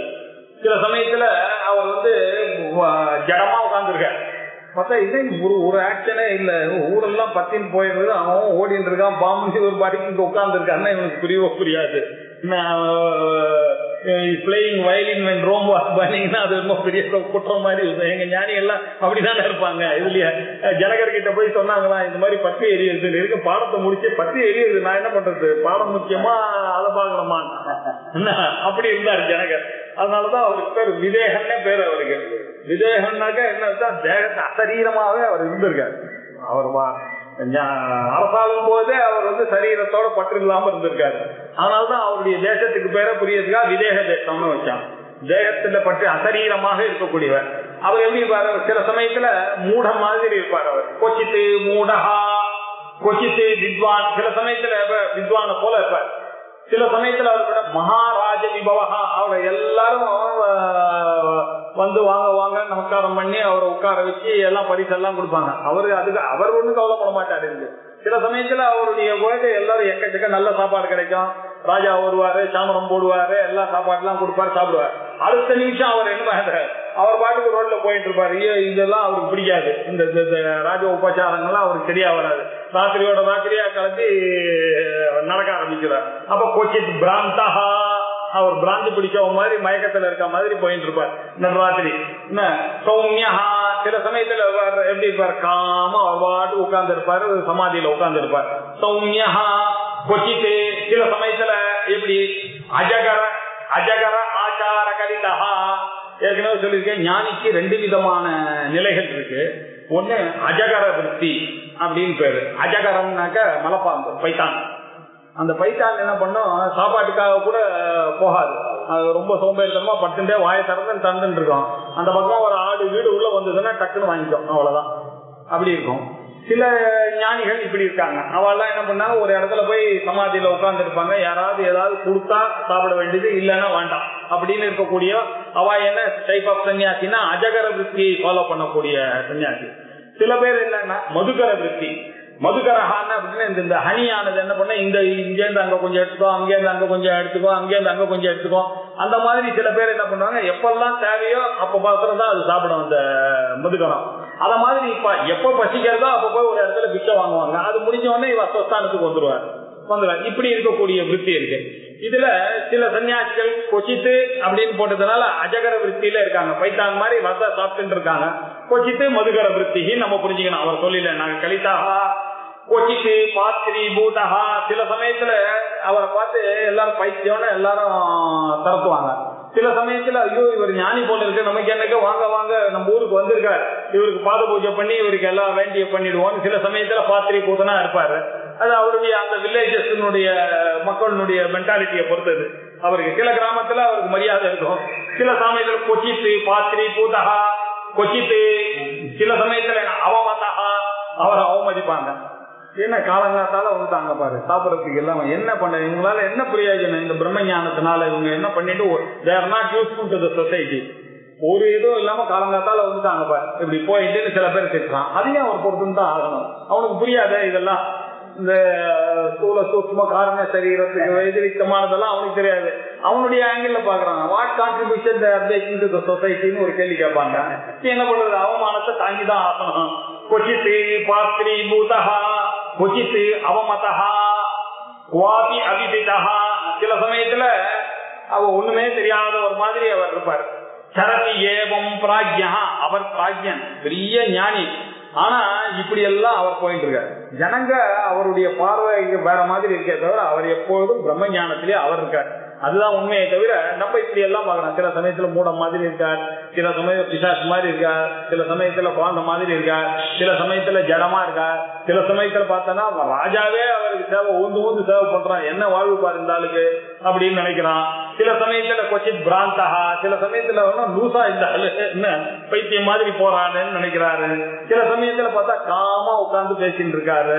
சில சமயத்துல அஜகர விருத்தி மாதிரி கிடைச்சா சாப்பிடுறாரு, கிடைக்கலாம் அது என்ன உடம்போ தெரியல, கிடைச்சா சாப்பிடலாம் அப்படியே முத்துன்னு உட்கார்ந்து இருக்காரு அப்படின்னு அவமதிக்கிறான். என்ன சில சமயத்துல வாங்க வாங்கன்னு எல்லாரும் அவரை பூஜிக்கிறாங்க.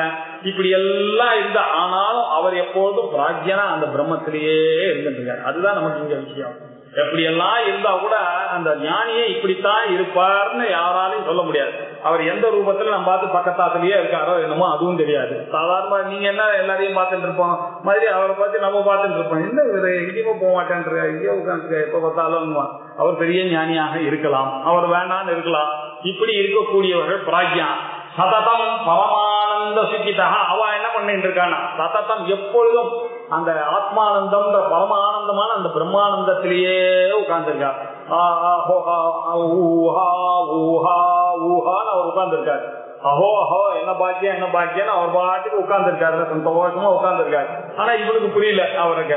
அப்படி எல்லாம் அஜ்ஞானியினுடைய ஆங்கிள் எப்படி ஞானிய பாக்குறான் அப்படின்னு இதுல சொல்லியிருக்காரு. கொச்சின் மூடஹா வித்வான் கொச்சிதபி மகாராஜ விபவா. கொஞ்ச நாளைக்கு இவருக்கு எப்படின்னாக்கா மகாராஜ வைபவங்கள்லாம் கிடைக்கும். அவர் சாதாரண சன்னியாசி தான். அவர் என்ன பண்ணுவாரு, சில சமயத்துல நவராத்திரினாக்க பெரிய சிம்மாசனம் அதெல்லாம் பண்ண அது ஒரு அதுக்கும் அவர் தயாரு. அடுத்த நாள் காத்தால பார்த்தா துங்கபத்ரால உட்கார்ந்து அவர் பாட்டுக்கு ஜபம் பண்ணிட்டு இருக்க அதுவும் இருக்கு. ரெண்டும் தான் இருக்கும் ஞானினாக்க. கொச்சித்து பிராந்தஹா சௌமியா. சில சமயத்துல காம பேசிட்டு இருப்பாரு. இவன் கொச்சித அஜகரா அவர் பாட்டுக்கு ஒரு நாள் கிடைச்சா சாப்பிடுவார், இல்லைன்னா 2 நாளா சாப்பிடவே இல்லை, வெளியிலேயே வரவே இல்லை. ஆச்சாரியார் என்னன்னு தெரியல அப்படின்னு சந்திரசேகர பாரதி என்னுடைய சரித்தெல்லாம் பார்த்தாங்க 2-3 நாள் மேலேயே உட்கார்ந்து இருக்காரு, 4 நாளா வரல கீழே. இப்படி எல்லாம் சொல்றாங்க. அவரை போய் ஏணி வச்சு அவங்க போய் அவரை தட்டி எழுப்பி அவரை கிட்ட கூப்பிட்டு வந்திருக்காங்களாம். மரத்து மேல உட்கார்ந்து 2 நாளா கீழே உட்கார்ந்து கூப்பிட்டுட்டே இருப்பாங்க. அவர் பாட்டு உட்கார்ந்து இருப்பாரு. அதுக்கப்புறமா போய் அவரை பிடிச்சி இழுத்துட்டு வந்து நீங்க எல்லாம் பெரியவாள்லாம் அவருக்கு சொல்லி நீங்க மடாதிபதி கொஞ்சம் தயவு செய்து புரிஞ்சுக்கிங்க எங்கள் எல்லாம்னு அவருக்கு சொல்லாம கொள்ளாம நீங்கின்னு போயிடுவாரு துங்கபத்ரால. எங்கேயாவது பார்த்தாங்கன்னா எதிர்த்த பக்கத்துல யாராவது பார்த்தான்னு வந்து சொல்லி அதுக்கப்புறம் காரை எடுத்துன்னு போய் அவரை கூப்பிட்டு வருவாங்களாம். தாத்தால இருந்து கான்பிடன்ஸ் பக்கத்துல ஏதோ ஒரு கிராமத்துல இதெல்லாம் டிபிக்கல் இது. இந்த ஒரு சமயத்துல போய் அவர் பாஷா எழுதாம விட்டார். இதெல்லாம் இருந்ததுனால நிறைய விஷயம் கண்ணால பார்த்ததாச்சு. அவரு பார்த்தது தானே சந்திரசேகர பாரதிய எழுதினதை நிறுத்திட்டாரு. அதுக்கப்புறம் அவர் பாஷை எழுதினாருன்னா இந்த விஷயங்கள்லாம் நமக்கு கிடைச்சிருக்கும். இப்படி கொச்சித் பாத்ரி பூதகா கொச்சித் அவமதா குவாபி அபிதிதா சரதி ஏவம் பிராஜ்யா சததம பரமானந்த சுகிதா. எப்பொழுதும் அந்த பரமானந்தத்திலேயே சுகியாக வாழ்ந்து கொண்டிருக்கிறார். அவர் எப்படி நிர்தனோபி சதா துஷ்டா. ஒரு பைசா அவர் கையில கிடையாது. நிர்தனா நமக்கு என்ன gold land money symbol of security எல்லாம் நமக்கு வேணும். அவளுக்கு ஒன்றும் கிடையாது. நிர்தனா நமக்கு பின்னாடி என்ன ஆகும்ன்ற கவலை அவளுக்கு கிடையாது. ஐசியூ பத்தியோ அப்போலோ ஹாஸ்பிட்டலை பத்தியோ எண்ணமே அவளுக்கு கிடையாது. இவனுக்கு சதா சர்வ காலமும் பேப்பரை பார்த்து அதே எண்ணம். அதுக்கு ஏற்ற மாதிரி எப்படி நீ நினைக்கிறியோ அப்படி முடியாது வாழ்க்கையும். இவன் எப்ப பார்த்தாலும் அதே தான் நினைச்சிட்டு இருக்கான். அந்த ஹாஸ்பிட்டலுக்கு தான் போய் உன்னுடைய அவர் என்ன பண்ணார்? நிர்தனஹா சதா துஷ்டா. எப்போதும் அவர் என்ன பண்றாரு? நான் என்னைக்கு தீர்காயுஷ், என்னைக்கு ஐம் ஹெல்த்தி பர்சன் அப்படின்னு நினைச்சிட்டு இருக்கா. அவர் ஹெல்த்தியாவே இருக்காரு. நான் இப்போ ஹெல்த்தின்னு நினைக்கிறேன்னா நான் அன்ஹெல்த்தி ஆக போறேன். என்னுடைய எண்ணங்கள் தான் அவருடைய எண்ணங்கள். எப்பொழுதும் அவர் ஹெல்த்தின்னு நினைச்சிட்டு இருக்காரு. நிர்தனோபி சதா துஷ்டா அபி அசஹாயா. அவருக்கு ஒரு சகாயமும் கிடையாது. மகாபலஹா நித்திய திருப்தா அபி அபுஞ்சானஹா அபி சம அபி அசமஹா சமதர்ஷனஹா அப்படின்னார். நிர்தனஹா அபி பணம் காசு ஒரு செக்யூரிட்டிக்கான ஒரு விஷயம் அவர் கிடையாது. கோல்டு கிடையாது, லேண்டு கிடையாது, மணி கிடையாது, எதுவும் கிடையாது. அவர் பாட்டுக்கு சின்ன வயசுலயே சன்னியாசத்தை வாங்கிட்டு அவர் பாட்டுக்கு சுத்திட்டு இருக்காரு. எங்கேயோ போயிட்டு இருக்காருனாக்க எவ்வளவு பெரிய சாக்ரிஃபைஸ் நினைச்சு பார்க்கணும். எதை பத்தியும் இல்லை. என்ன அப்படி இருக்கக்கூடியவர் நிர்தனஹா அப்படி அப்படின்னாக்கா அவர் என்ன, அவருக்கு செக்யூரிட்டி இல்லைன்னா வருத்தப்படணுமே அப்படின்னா ஒண்ணு. அவர் சதா துஷ்டா, எப்பொழுதும் சந்தோஷத்துமாவுடைய சதா துஷ்டா இல்ல சதா புஷ்டா. தமிழ்ல துஷ்ட சதா துஷ்டா சந்தோஷம். அந்த துஷ்டான்ற பதத்துல இருந்து வந்தா சந்தோஷம், சந்தோஷத்தோட இருக்கார். அசஹாயஹாபி யாருடைய தெய்வம் அவருக்கு தேவையில்லை. நமக்கெல்லாம் எப்படி வேணும்? எல்லாத்துக்கும் சப்போர்ட் வேணும். அது வேணும், இது வேணும், பையன் வேணும், பக்கத்துல டாக்டர் வேணும், கோவில் வேணும், அர்ச்சகர் வேணும், எல்லாம் இருந்தாதான் இவன் கிராமத்துல போயிருக்கான். அது வேற டீச்சிங் வேற. கோவில் இல்லா ஊரில் குடியிருக்க வேண்டாம் இப்படி எல்லாம் நிறைய விஷயங்கள்லாம் சொல்லி கொடுத்துருக்காங்களா. அதுலயே புத்திகமா இருக்கிறதுனால எல்லாத்துக்கும் சப்போர்ட் வேணும் நமக்கு. என்ன நீ அந்த கிராமத்துல எப்படி இருக்க? எப்படி டாக்டர் இருக்கு, அவனுக்கு நல்லா தானே இருக்க போறான், ஏன் வரப்போறதுன்றது எண்ணமே யாரும் கிடையாது. அவனையே நம்ம கற்றுட்டோம். அவசரம்னா 10 கிலோமீட்டர் நீங்க வரணும், முதல்ல நீங்க காலி பண்ணுங்கன்னு. பாவம் நல்லா இருந்த மனுஷன் அந்நியத்திய இவாக்கி அவர் இதை யோசிக்க ஆரம்பிச்சு அன்னைக்கு வந்ததுதான் அவருடைய ப்ராப்ளம். அவர் பாட்டு நிம்மதியா கிராமத்துல சந்தோஷமா இருந்தாங்க. இதை பத்தி எல்லாம் கவலைப்பட வைத்தியம் எல்லாம் இல்லாம அவளை போய் இந்த மாடர்ன் எஜுகேஷன்னால வந்த பாதிப்பை போய் அவர் மேல அதை திணிச்சு நீங்க எப்படி சார் கிராமத்துல உட்காந்து ஒரு பிரச்சனைன்னா என்னமா பண்ணான்னு அவன் பிள்ளைய திட்டி பாவம் அவன் என்னமோ அவன் மேல பண்ண அவன் மேல பழிய போட்டு அவன் அப்பா வர வைக்கிட்டு அவன் விட்டுட்டு ஹஸ்பண்ட் அண்ட் ஒய்ஃப் வேலைக்கு போயிட்டு இவர் பாவம் 4 மணிக்கு டிஃபன் இல்லாம இவனால பண்ணது வரவங்களுடைய இங்கிலீஷ் எஜுகேஷன்னால வர பிரச்சனைகள் இதெல்லாம். நிர்தனஹா அப்படி சதா துஷ்டா. அவள்லாம் என்ன சதா சுத்தமா சந்தோஷமா தானே இருந்தாங்க. அப்படி அசஹாயா ஒரு சகாயமா அவளுக்கு பிறர் துணை இல்லாத இருந்தாங்க. சப்போர்ட்டே தேவையில்லை அவளுக்கு. டாக்டர் சப்போர்ட்லாம் இதுக்கு நல்லா வாழ்ந்துட்டு இருக்காங்க, நல்ல ஃபுட்டு கிடைச்சிட்டு இருக்கு, நல்லா இருந்துட்டு இருக்காங்க. அசஹாயா மகாபலஹா அவளுக்கு என்ன ஒரு நல்ல பலத்தோட தான் இருந்தா அவளுக்கு. எல்லாம் இல்லையா இந்த சன்னியாசிகள்லாம் யாரு எல்லாம் கிடைக்கிற அங்கங்க சாப்பிடுறாங்க. நம்ம என்ன அங்க வெளியில சாப்பிட்டானா உனக்கு அது ஆயிடும், இந்த தண்ணியை குடிச்சானாக்கா இது ஆயிடும் அப்படி எல்லாம் சொல்லியே பசங்களை வளர்த்து இம்யூனிட்டி இல்லாம பண்ணிவிட்டான். அவள்லாம் எங்க போனாலும் அது கிடைக்கிற தண்ணி தான், கிடைக்கிற சாப்பாடு தான். நல்லா இல்லாமையா போயிட்டாங்க. சதா மகாபலா அவள் எல்லாம் பலசாலிகளா இருக்காங்க.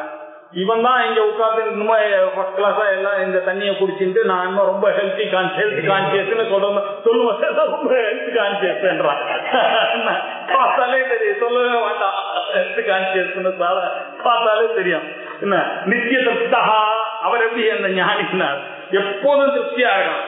அம்புஜானஹா அவன் எந்த போகத்திலையும் அவனுக்கு அதுல இன்ட்ரெஸ்டே கிடையாது, அனுபவிக்கிறதே கிடையாது.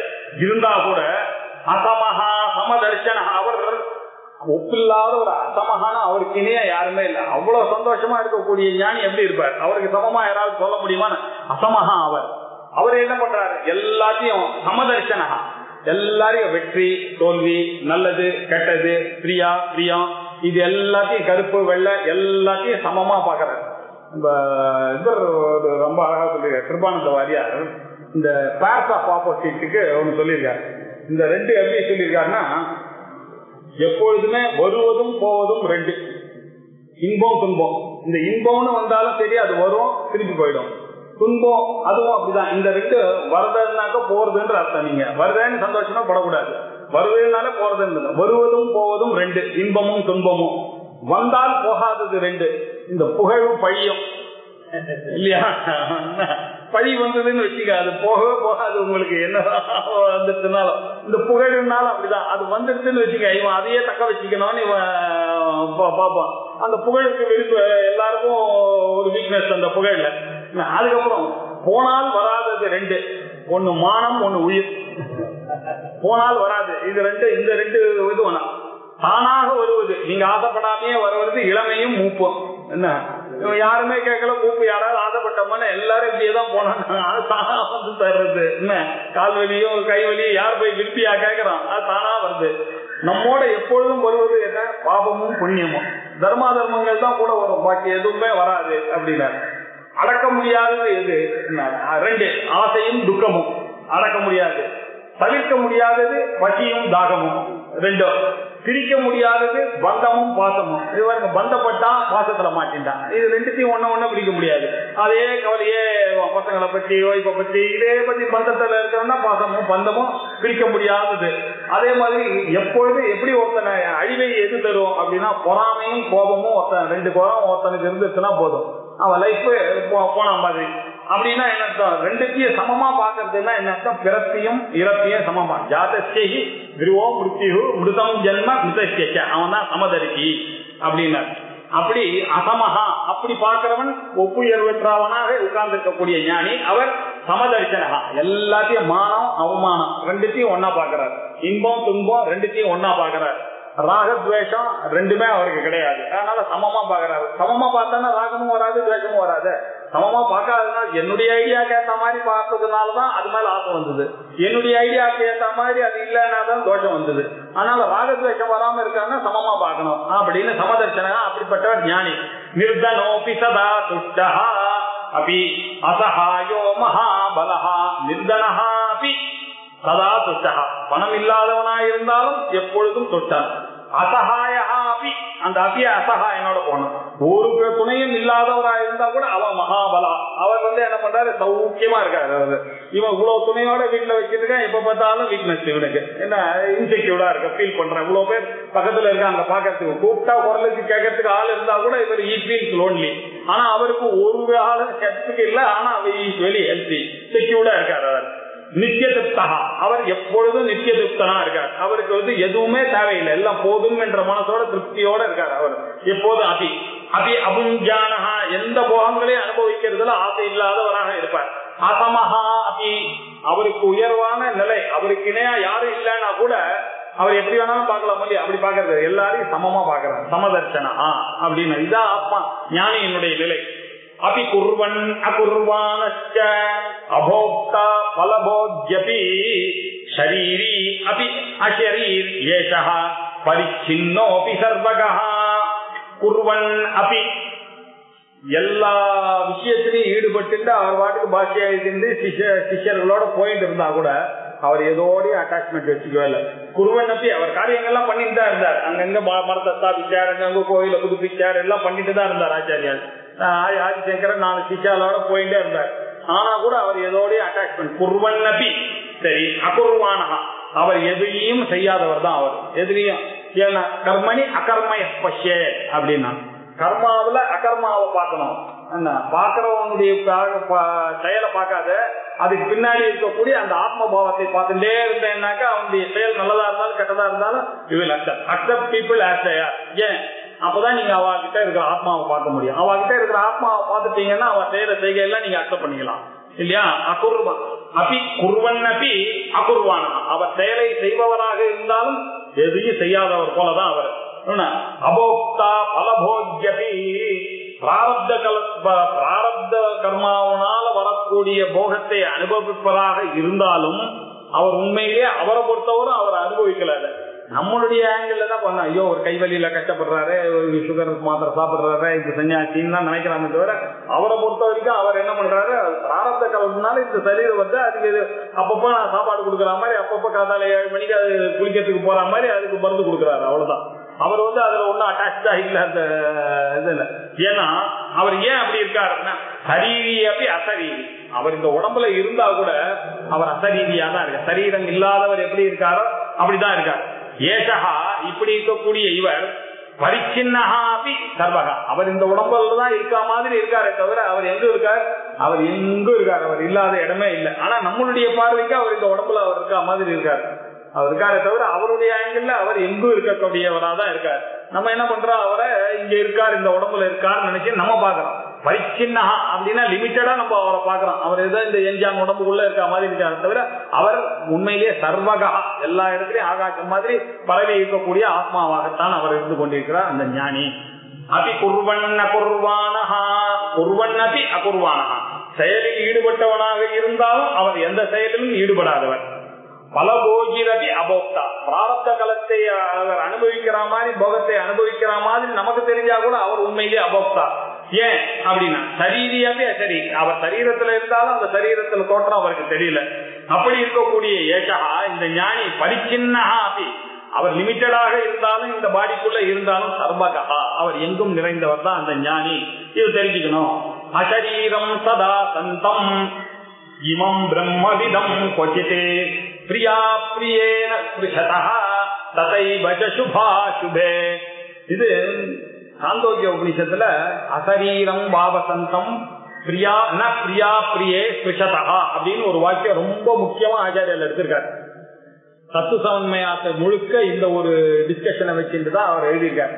எப்படி இந்த ஞானியானவனுக்கு சரீர ஸ்வரூபம்ன்றது எப்ப இல்லையோ அவனுக்கு, அதனால அவனுக்கு இந்த பாபமோ புண்ணியமோ இந்த பிரத்யவாயமோ இது எதுவுமே வேதாந்திக்கு ஒட்டாது அப்படின்னு அதை நிர்தாரணம் பண்ணிருக்காரு. இப்ப நம்ம மீமாம்சகள்லாம் என்ன பண்ற, சந்தியாவந்தனம் பண்ணலன்னாக்கா பாவம்னு சொல்றோம்.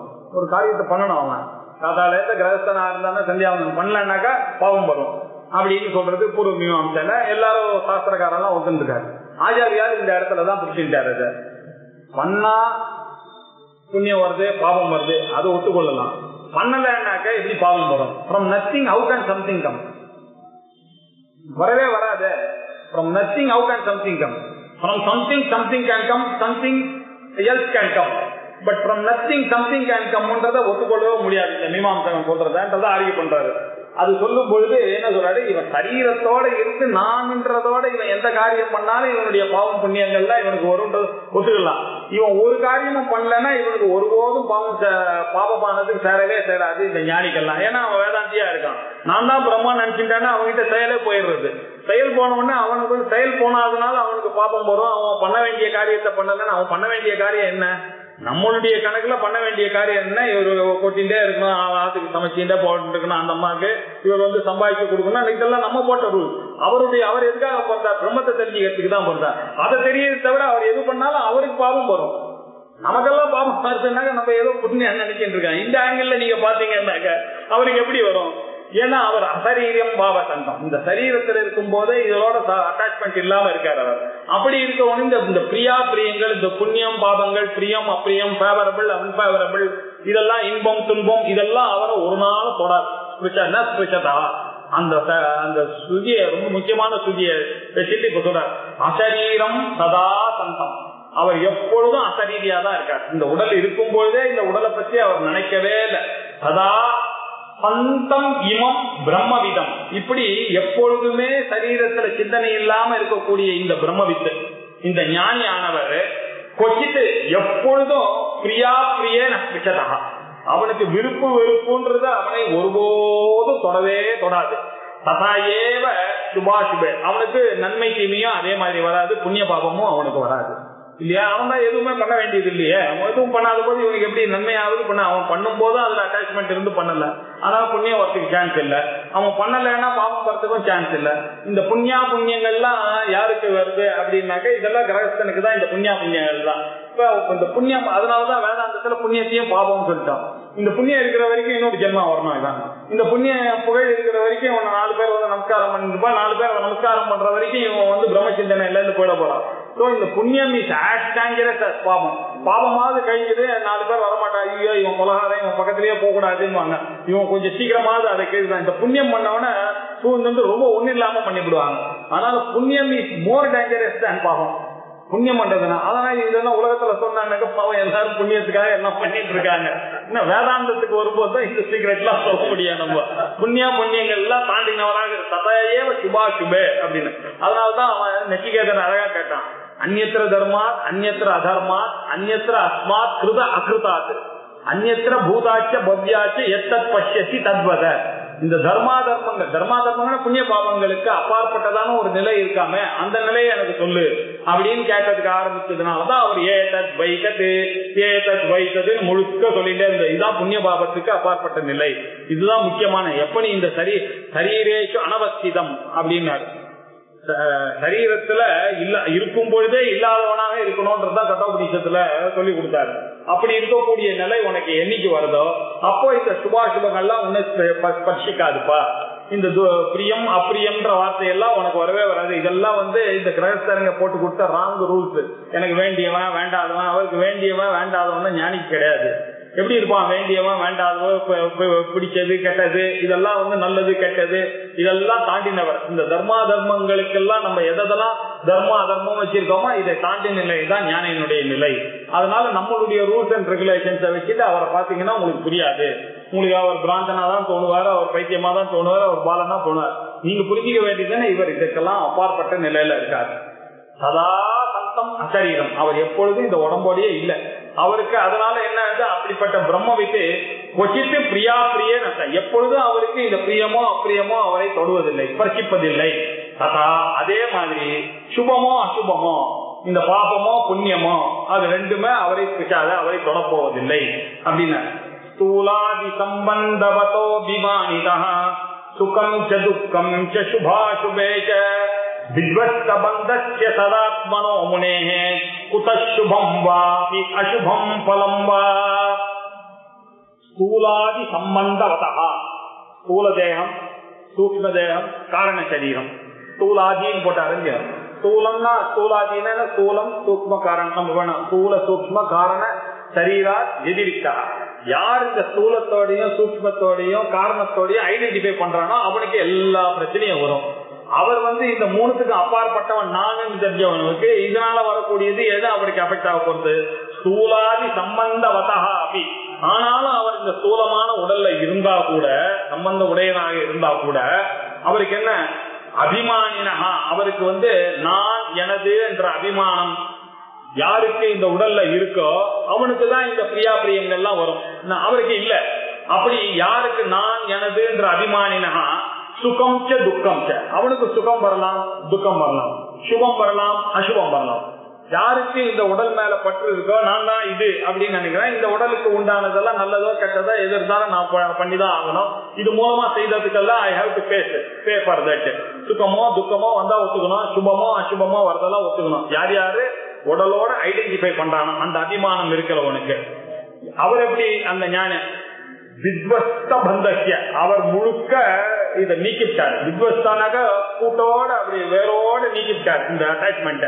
இந்த உடம்புக்கும் எனக்கும் சம்பந்தம் இல்லைன்னு நீக்கின அந்த ஞானிக்கு சதா ஆத்மனஹா முனேஹே, எப்பொழுதும் அந்த ஆத்ம சிந்தனையிலேயே இருக்கக்கூடிய அந்த முனேஹே அப்படின்னா அந்த முனிவருக்கு சக்தி, அந்த முனிவருக்கு குதசுபம், அவருக்கு எங்கே அந்த சுபம் வரும், அசுபம் வா அவருக்கு அசுபமானது எப்படி வரும், பலம் வா அவருக்கு என்ன பயன் இருக்கு இந்த உலகத்துல, அவர் பாட்டுக்கு அந்த ஞானத்தை வந்தவன சுத்தின்னு இருக்காரு அப்படின்னு சொன்னார். இதெல்லாம் வந்து யாரு இந்த உடம்பால ஐடென்டிஃபை பண்ணானோ அவனுக்கு தான் இந்த சுகமோ துக்கமோ அப்படின்னு சொன்னாரு. இது மேற்கொண்டு இதே விஷயத்தை இன்னும் கொஞ்சம் ஸ்தூலாதி விஷயங்களும் சொல்றாரு. இப்ப டைம் இல்லாதுன்னா இதை